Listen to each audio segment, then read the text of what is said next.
So hey everyone.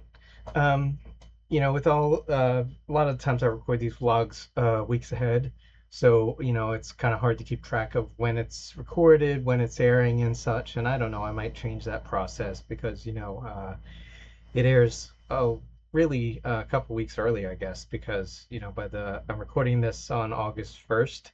I don't know when it's scheduled to air, but I think it's like mid or late August or something. Anyway. Um, I don't know if I know I probably talked a little bit about Star Trek Las Vegas. I don't know if I talked about my birthday because I had a birthday recently. Thank you for everybody who sent me well wishes, and I do also want to say that it was a good day. I took my birthday and the day after off because I wanted a long weekend.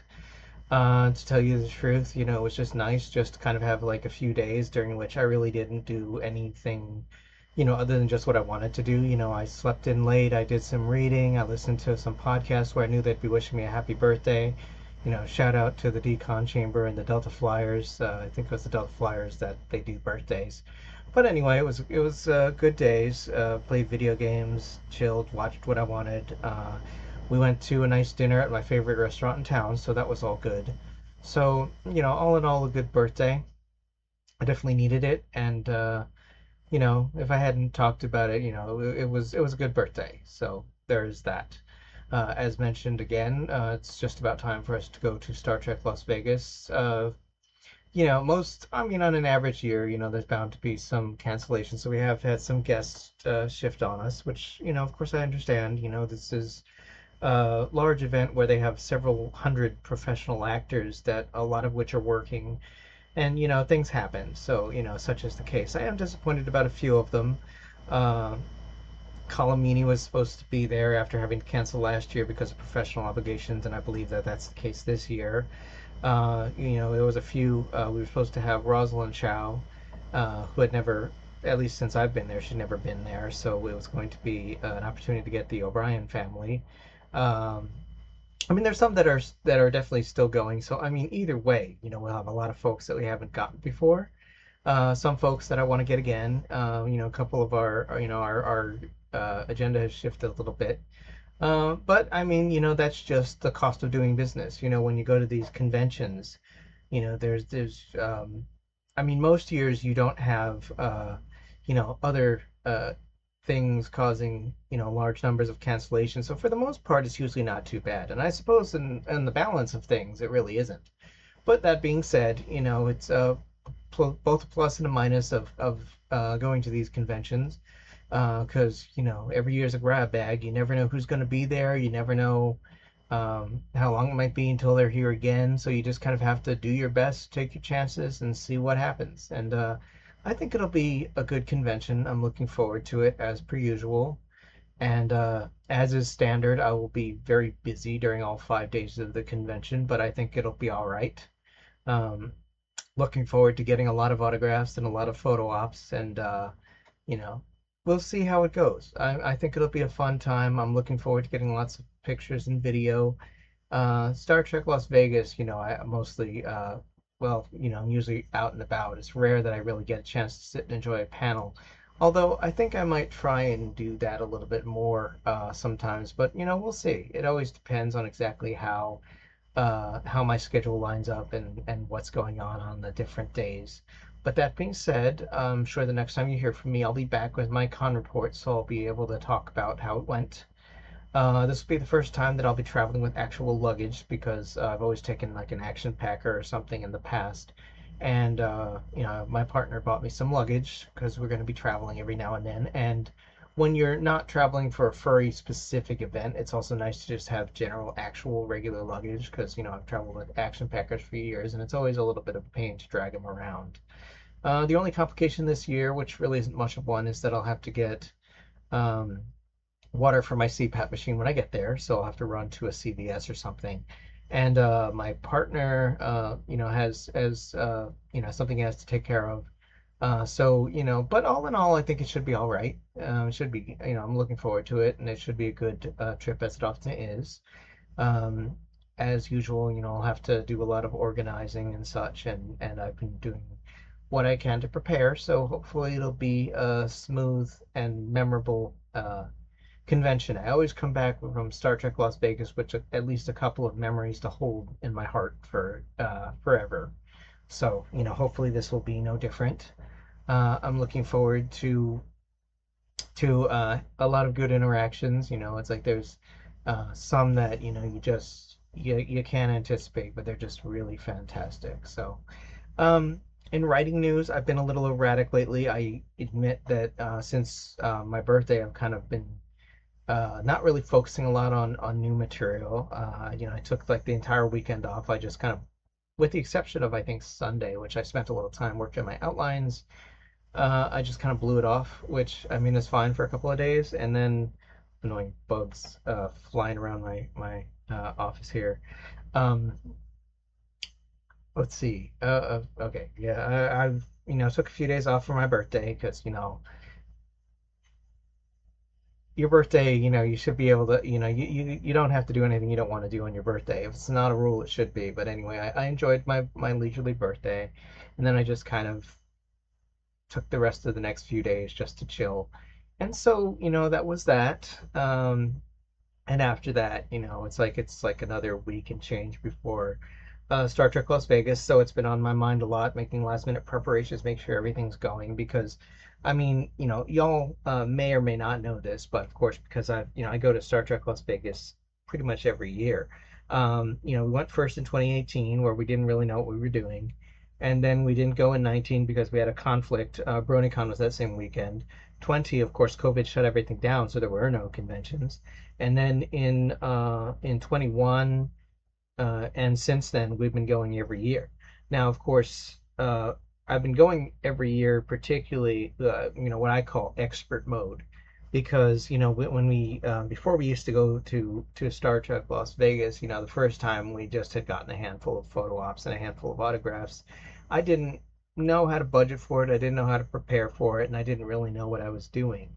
And and especially maybe the scare of COVID shutting everything down, kind of had lit a fire in me to make sure that I got a lot of these things taken care of while they were still possible because, goodness willing, everybody will be with us for a long time, but, we never know. It's like we lost Aaron Eisenberg and Rene Auberjonois in 2019, which I did not expect. But that being said, that kind of has put it into me to try and get as many actors and such that is important to me as I can um, while the opportunity presents itself. And although I know that probably to a lot of them, I'm just like maybe a face that they might recognize. It means a lot to me, and it really does. And I kind of want to make sure that I show, that I and the fans, that we show a lot of appreciation for, positive vision of the future, which especially we can use right now. Because I am not kidding when I say that Star Trek has really helped me and carried me through some of the darker periods of recent years.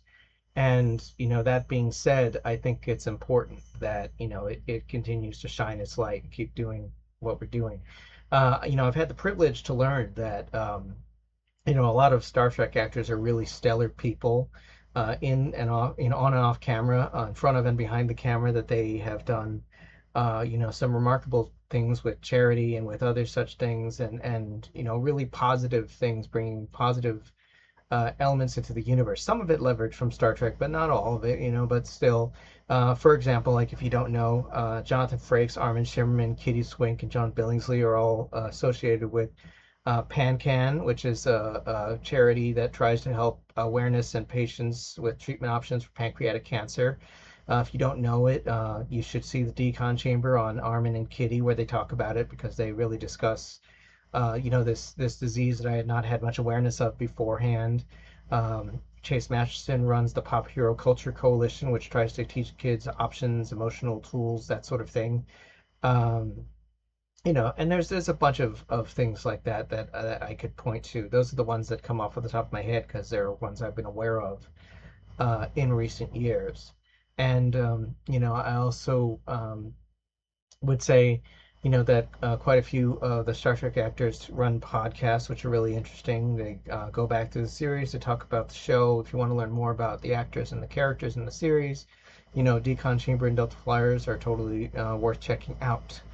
Also want to do a shout out to Joy of Trek because they are a reader supported podcast or listener supported podcast who recommend episodes that are, at least initially the mission statement was less loved, but I think as they pointed out, they've done about 10% of the episodes at this point. So they might end up coming across more appreciated episodes, but still, as long as it keeps going, it's probably the first time I think I've accidentally caused a podcast.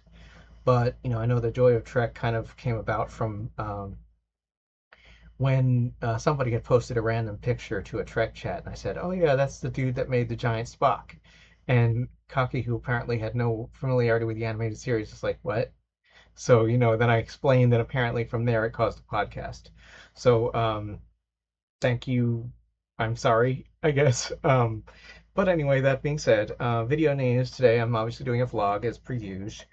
Um, my plans right now are for today to be a relatively light day. Let's see. I got what have I got? I want to try and finish the script for the Eternal Party. For the Eternal Party, I'm reading the Modern Pleasure Mage. That's why it's on my brain. But I'm reading the Eternal Party now. Getting these mixed up. I am writing a script for the review for the Eternal Party, which was an excellent book. Highly recommended if you haven't read it. You'll see my review when I get it around to it. Um, let's see, what else is there? Okay, video work. Mostly what I'll be doing today is editing as many videos as I feel like until I get tired and stop. And then that'll pretty much be that. For today, mostly a low-key day, at least as far as video work goes. I'm just going to kind of see what I feel like doing. I might do one, I might do four, I might do anywhere in between or something, but I'll do at least one review to get it up there. And beyond that, we will see. But let's see, books I'm reading right now. I'm sticking to my 4 books at a time, which I think is going to be what I'm going to stick to. Apologies to some folks that are waiting for me to read your stuff. I will get to it. Just reading too many books was just a little bit too much. So I'm going to stick to 4 at a time. And as one slot clears, I will read another, whichever one happens to strike my fancy or something in that case. That being said, I am currently still reading Remnant's Hope. I've got the last 2 subsections to read. It's kind of been a mixed bag, I've been enjoying some of the pits. It's been well written. I know that but overall, I think it'll be, a worthy addendum to the series, if perhaps feeling a little bit more like it was, just like little bits lying around rather than planned effort per se. But it's not a bad thing though. Big Bad Wolf by 13 Black Cats, Pitch Black Cats, I'm still reading. Myra Meese by Coda Copeland, and The Modern Pleasure Mage by Dark End, who also wrote The Eternal Party, so that's still in my reading list. But they're all really good, and I'm looking forward to it. As far as games I'm playing right now, I've really kind of been focusing on trying to finish Trails into Daybreak 2. I kind of would like to narrow my focus a little bit and kind of rearrange things. Because, I play a lot of RPGs, and I really do need to make more time for RPGs because I have so many and they take so long to play. But I'm working on Trails into Daybreak 2, then I need to go back and finish Trails into Reverie, which was actually before the Daybreak series, but I just got stuck at a point. Because it pulls you into like this side area of Reverie Corridor where you play games and stuff, and I just got distracted because I like to feel like I'm making progress, and with the Reverie Corridor you kind of can't until you finish all these objectives. Anyway, that being said, I'm playing that. Eventually I need to get back to some of the action games that I started. But it's all progressing. I do need to get some stuff done.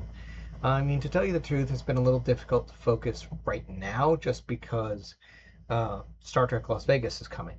And, hopefully after Star Trek Las Vegas, even though we have a FurryCon in 3 weeks, it'll be a little bit easier for my brain to focus on other things because, as y'all may or may not know, Star Trek Las Vegas takes a lot of mental energy from me because I do like 90% of the planning. My partner, he arranges our flights, and that's really all he does. It's like I book the tickets, I write down the schedule, I make sure we're where we need to be when we need to be there, I make the reservations for the restaurant that we go to, all of that stuff. And this is something that I work on pretty much from October of one year to August of the next year. So this is like a full year thing. And even after we get back from the con, I'm working on getting ourselves the digital copies of the pictures and getting all that settled. So, it really is just a year round affair for me. But that being said, it's something I do gladly because I enjoy it. It means something to me a lot. And, I think that, uh, I think that my partner knows that. I think that the actors that I come to greet, know that I appreciate everything that they do. And I appreciate them being there and all that. I always try to be a respectful, polite fan, and just be as cooperative and flexible as I can. And it really does make a difference for me. It really means a lot because I've been a Star Trek fan since I was 5 years old. My parents introduced me to Next Gen as soon as I was old enough to understand the concepts, I guess. And it's just something that's always meant a lot to me and meant even more since I actually started going to conventions because a long time ago I never used to go to conventions, and then 2018 I was just like, there's got to be Star Trek conventions. Why don't I try to go? And it was just one of those things that just kind of like shattered glass, just awakened something in me, so that it started to matter a lot for me to get these pictures and these autographs and such. And it's something that means a lot to me and will continue to mean a lot to me. And it was also the fact that once I started doing it, there's just something undefinable about that weird moment when you meet somebody that you've seen on television for a long time. And, especially like when I started doing it, was right around the time the new Star Trek series came out. So it was like I was seeing actors that I'd seen on television the night before in some cases.